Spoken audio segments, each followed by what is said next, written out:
And let me make a final point. For a while now, the main contribution of some of my friends on the other side of the aisle have made in the fight against ISIL is to criticize this administration and me for not using the phrase radical Islam.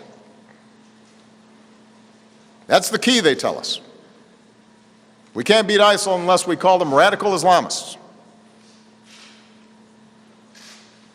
What exactly would using this label accomplish? What exactly would it change? Would it make ISIL less committed to trying to kill Americans? Would it bring in more allies? Is there a military strategy that is served by this?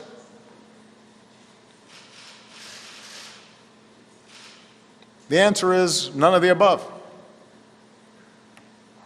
Calling a threat by a different name does not make it go away. This is a political distraction. Since before I was president, I've been clear about how extremist groups have perverted Islam to justify terrorism.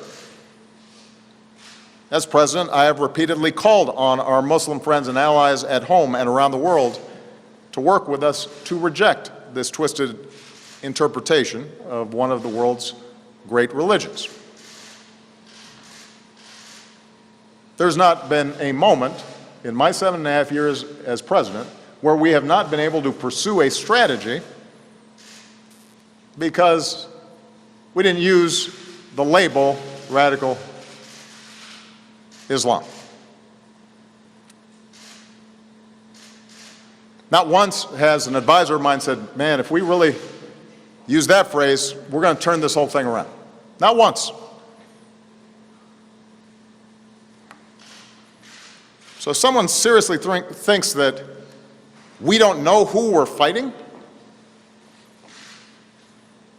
if there's anyone out there who thinks we're confused about who our enemies are, that would come as a surprise to the thousands of terrorists who we've taken off the battlefield. If the implication is that those of us up here and the thousands of people around the country and around the world who are working to defeat ISIL aren't taking the fight seriously,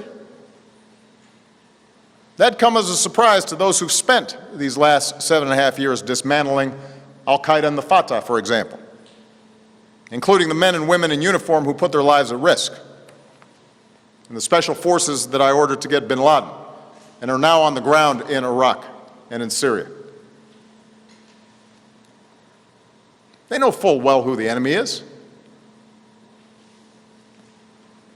So do the intelligence and law enforcement officers who spend countless hours disrupting plots and protecting all Americans,